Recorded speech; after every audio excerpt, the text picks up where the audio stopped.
By the time you get to read Agnes's story, you would feel so sad because the thing that she's made to live with, the secret that she has to keep from her daughter.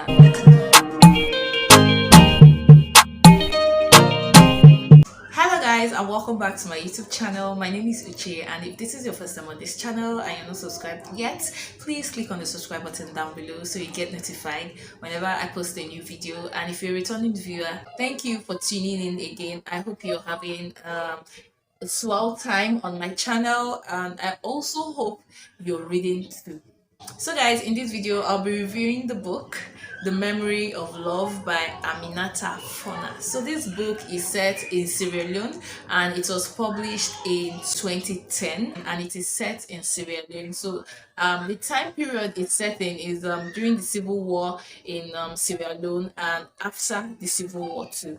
So this book tells the story of Elias Cole, Adrian, Kai, Mama K, or Neneba. The story starts with Elias Cole. So Elias Cole is a lecturer in one of the universities in Sierra Leone.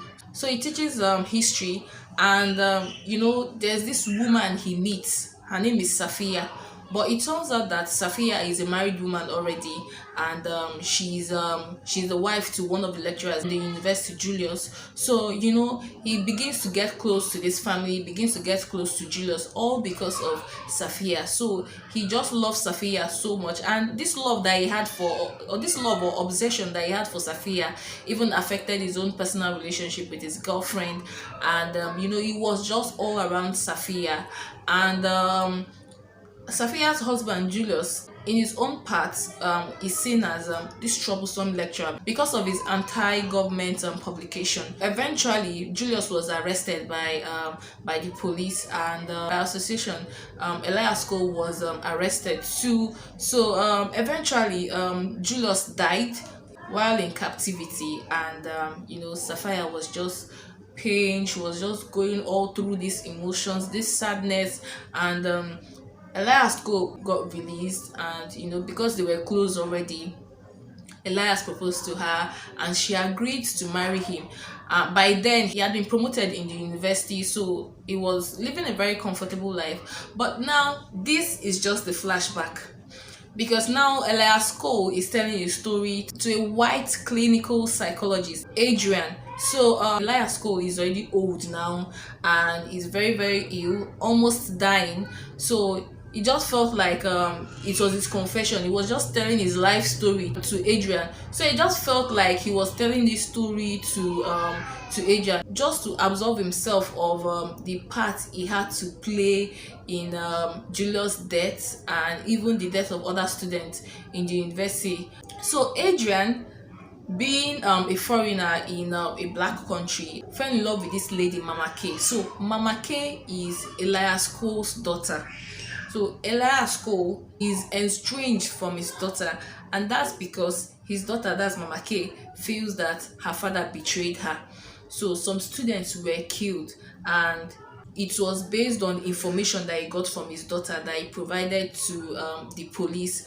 And these students were seen as causing trouble, being anti-government. And one thing that I feel is common in African countries is that anybody that is against the government, or anybody that speaks against the government, is seen as a huge threat. So everything is done to just close that mouth that you're using to talk against the government. So I won't say African societies are egalitarian societies, because just like an African ruler said, unquote, freedom of speech, I can assure you, but freedom after speech, that I cannot assure you. So you are free to say what you want to say, but the thing is, the aftermath of what you have said is where the issue is going to be. So this story is a story of betrayal. So another character that is mentioned is Kai. So Kai is Mama K's ex-boyfriend, and now is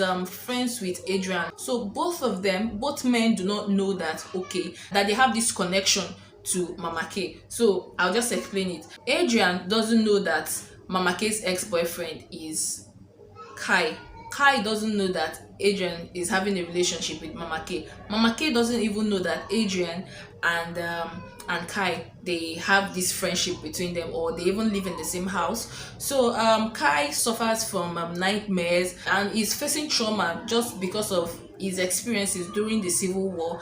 And there's this particular patient that Adrian treats. So she's called Agnes, and Agnes is diagnosed with fug. That's obsessive traveling. So she just blanks out, and before you know, she sees herself in another place. So she just moves about and she sees herself in different places. So Adrian, as a psychologist, is trying to talk to her and see what the issue is, what trauma she's facing, and everything is just connected to the war. So by the time we find out Agnes's story, is just so heartbreaking. The impact that the civil war in Sierra Leone had on so many of its citizens. I know even for Kai, that is even a surgeon. So Kai is still suffering years after the war.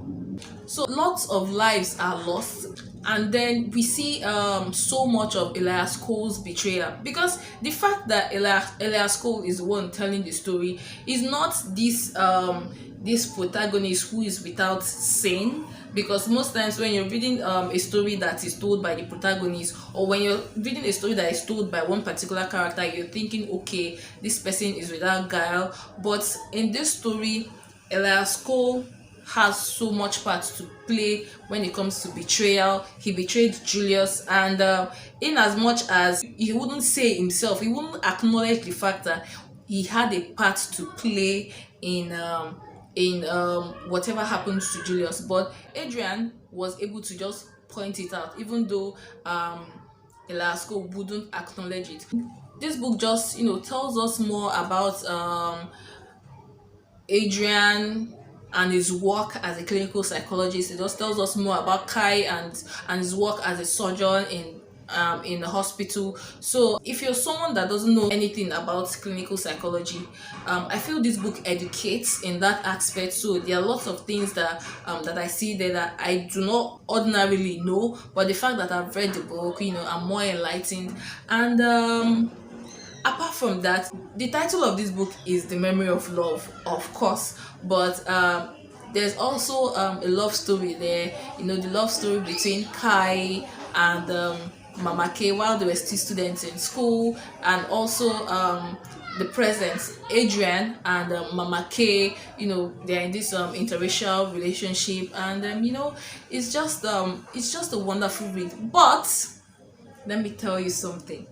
When I started reading this book, I had a hard time progressing with this book, because at the beginning, I love the flashback. I love the element of flashback that was used while Elias Cole was telling his story. I just felt it was intriguing. I just wanted to know the outcome between he and Safia's relationship.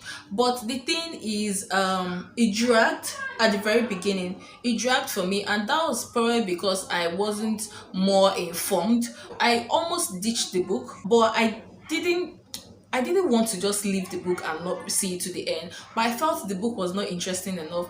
I'd gotten to chapter 35 and I still hadn't seen that thing that would make me continue reading the book, like have so much interest in reading the book. So I was just reading just to just mark attendance. And then I went on YouTube and I was just researching about the author Aminatta Forna, and I heard her speak, and I heard her talk about the war situation, what actually inspired her to write this book, the war situation in Sierra Leone. And on my own, I went and I was seeing some things about Sierra Leonean civil war, and that piqued my interest. And I returned to reading this book with enough force, and then I began to appreciate this book. I began to understand this book. So guys, this book taught me patience firsthand. You will have to have a lot of patience reading this book. And by the time had done all this my research. I appreciated this book a whole lot, and everything in this book began to make more sense to me. It just felt like I opened myself more to receiving this book. And this book is actually a very, very sweet book because it's based on real life happenings. Because if you read about the Sierra Leone Civil War, it was not even, in fact, it is cringe worthy. And look at one of the characters, Kai, the situation that is made to face. Imagine children soldiers, boy soldiers, girl soldiers, and the atrocities that they are made to commit. Okay, for Kai, in his own situation, the nurse that he had gone with to treat some of the wounded soldiers, those children that had already taken up arms, well, they had to force him to sleep with the nurse. It was just so appalling. It was disgusting, the things that happened at that time.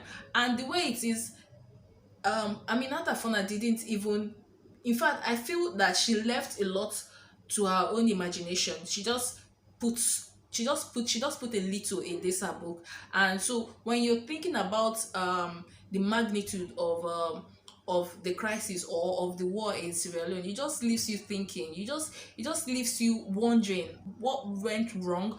How did we get to the point where brother is killing brother, sister is killing sister? How did it get to the point where we are fighting amongst ourselves? How could we not have come to a common ground? And this book is a very, very wonderful book to read. With one of the characters, I was hoping to get closure on what happened to her at last, because her own story was so tragic, and it was this trauma that she was facing that was what brought about this fug, this obsessive traveling. And by the time you just progress, I don't want to give you any spoiler, but by the time you get to read Agnes's story, you'd, oh my god, it's, you would feel so sad, because I felt so sad. I felt so bad reading the book. The thing that she's made to live with, the secret that she has to keep from her daughter. And that's just it, guys. This book just has my heart. I just feel like while Nigeria has Half of a Yellow Sun by Chimamanda Adichie, Sierra Leone has The Memory of Love by Aminatta Forna. So don't get misled, because the title is The Memory of Love. You might be thinking, oh, it's just entirely about love. They're just talking about lovers and whatnot. But the main issue that is being talked about here is, in fact, this book is just a job well done. I mean, I'm so appreciative of Aminatta Forna for gifting us with this beautiful book. So this book is very, very beautiful. And the irony of it is that when I started this book, if anybody had told me, even up until the point where I got to chapter 20, if anybody had told me that I will have only good things to say about this book, I would have said no. It is impossible. I mean, I know I was complaining to one of my friends about how long the book was and how it dragged so much. The length of the book wasn't going to be a problem, but I just felt like it just kept dragging and dragging and dragging. But it was for a very good cause. It was for a very good reason. So guys, if you've read this book, what are your thoughts on it, and what are your thoughts about war in African societies in general? Please leave your comments in the comment section down below. I would really love to read from you. And guys, don't forget to give this video a huge thumbs up, and share this video, and also subscribe to my YouTube channel so you will get notified whenever I post a new video. Subscription to this channel is free. All you just have to do is just click on that button that says subscribe. Thank you guys for watching. I'll see you in my very next video. Bye guys.